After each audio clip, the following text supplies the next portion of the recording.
मैं अगर सच बात करूं तो मैंने भी इंग्लिश की इतनी तैयारी नहीं की थी, लेकिन आपको मैं यही गाइड करूंगा कि इंग्लिश को आप साथ साथ ना डेली बेसिस पे थोड़ा बहुत रिवाइज़ करते रहें। उस फिज़िक्स के मैंने ऑनलाइन लेक्चर लिए थे, फ़िज़िक्स विद शाहिद और फिज़िक्स इन सेकंड्स। ये दोनों यूट्यूब चैनल अवेलेबल हैं, आप इनसे देख सकते हैं इनके लेक्चर।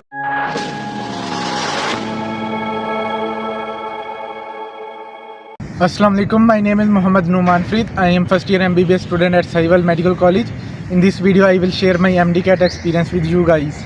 स्टार्ट करते हैं मैट्रिक से। मैट्रिक में मेरे मार्क्स 1064 थे, एफएससी में मेरा स्कोर 1046 था और MDCAT में मेरे मार्क्स 177 आई, जिसकी वजह से मेरा एग्रीगेट 91.99 बना और साहिवाल मेडिकल कॉलेज में एडमिशन हो गया। आप सब्जेक्ट वाइज गाइडेंस की बात करते हैं तो अगर फ़िज़िक्स से स्टार्ट करें तो फ़िज़िक्स के मैंने ऑनलाइन लेक्चर लिए थे, फ़िज़िक्स विद शाहिद और फिज़िक्स इन सेकंड्स। ये दोनों यूट्यूब चैनल अवेलेबल हैं, आप इनसे देख सकते हैं इनके लेक्चर। और MCQs की प्रैक्टिस के लिए आप किप्स की बुक भी इस्तेमाल कर सकते हैं, लेकिन बेस्ट यही है कि सईद MDCAT पे टेस्ट अवेलेबल हैं, उधर किप्स के भी हैं और डिफरेंट अकेडमीज़ के भी हैं। मैंने वहाँ से किप्स के टेस्ट अटैम्प्ट किए थे, तो आपको भी मैं यही गाइड करूँगा कि वहाँ से आप किप्स के टेस्ट अटैम्प्ट करें। केमिस्ट्री के लिए सबसे जो मोस्ट इंपॉर्टेंट चीज़ है ना, वो ऑर्गेनिक केमिस्ट्री है। तो ऑर्गेनिक केमिस्ट्री के लिए आप वाक अकेडमी के सारे लेक्चर ले सकते हैं, उधर MDCAT के लेक्चर्स अवेलेबल हैं यूट्यूब चैनल पे। तो वहाँ से आपके केमिस्ट्री के कंसेप्ट काफ़ी स्ट्रॉन्ग हो जाएंगे। तो MCQ प्रैक्टिस के लिए आप किसी भी अकेडमी के टेस्ट अटैम्प्ट कर सकते हैं और पास्ट पेपर भी ज़रूर अटैम्प्ट करें। मैक्सिमम MCQs आपके जो आते हैं ना, वो बायोलॉजी से आते हैं, तो इसको आपने फोकस करना है अच्छे तरीके से। इसमें मोस्टली बुक लाइन्स ही होती हैं, ऐसा कोई कंसेप्ट इतने नहीं होते। बाकी इसके लिए अगर आपने लेक्चर लेने हैं तो सईद MDCAT पे किप्स के लेक्चर्स अवेलेबल हैं, आप वो भी ले सकते हैं। लेकिन अगर आपने पहले FSC में अच्छी तरह से अगर बायोलॉजी की तैयारी की हुई है तो इसके लिए ऐसा लेक्चर लेने की ज़रूरत नहीं है। आप बुक को अच्छी तरह से रीड करें और अगर आपके पास एम्पल टाइम है तो फिर आप फेडरल की बुक से भी गो थ्रू कर लें और इसके लिए बस MCQs की प्रैक्टिस करें, इंशाल्लाह इसमें इशू नहीं होगी।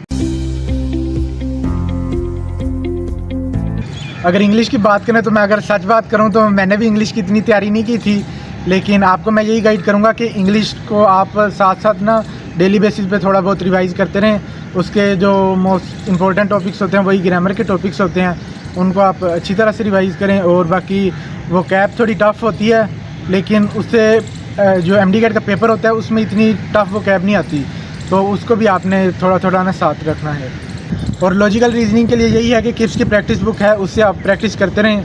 लॉजिकल रीजनिंग का इतना इशू नहीं होता, बहुत ही इजी आते हैं MCQs और 6 MCQ सारे होते हैं, वो आप आराम से कर लेते हैं। अब जो सबसे इंपॉर्टेंट चीज़ की बात करें MDCAT के लिए, वो होती है MCQ प्रैक्टिस। अब आपने ये नहीं करना कि जैसे FSC में आप पूरी बुक रीड करते थे वैसे दोबारा बुक रीड करें, क्योंकि वो चीज़ें आपको मोस्टली आती होती हैं। तो best approach for the topper यही होती है कि वो MCQs की मैक्सिमम प्रैक्टिस करे और बार बार MCQs की प्रैक्टिस करे, ताकि उसकी MCQs अटैम्प्ट करने की स्पीड भी इम्प्रूव हो और उसको पता चल जाए कि एग्ज़ाम में किस तरह के MCQ आते हैं। MCQ प्रैक्टिस के लिए आपने सबसे पहले पास्ट पेपर को करना है, उसमें आपको आइडिया हो जाएगा कि ये UHS या जिस भी आप प्रोविंस का टेस्ट दे रहे हैं उसमें किस टाइप के MCQs आते हैं। और उसके बाद आप डिफरेंट अकेडमीज़ के टेस्ट भी अटैम्प्ट कर सकते हैं।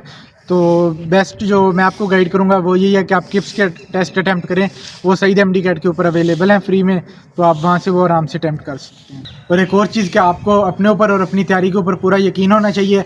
आपने ये नहीं देखना कि दूसरा क्या कर रहा है, उसने कौन कौन सी डिफरेंट बुक से स्टडी किया। आपने ये देखना है कि जो आपने स्टडी किया है वो विद इन सिलेबस है और आपने अपने रेलिवेंट सिलेबस तक ही रहना है। ये नहीं कि आपने सिलेबस से बाहर चले जाना है और डिफरेंट चीज़ों को स्टडी करने लग पड़ना है, क्योंकि MDCAT में अक्सर ऐसा होता है कि स्टूडेंट पढ़ते पढ़ते ना कुछ इरेलीवेंट चीज़ों को भी पढ़ना स्टार्ट कर देते हैं। तो आपने जो आपके सिलेबस में मेंशन चीज़ें हैं आपने जस्ट उन्हीं को पढ़ना है और उन्हीं MCQs की प्रैक्टिस करनी है।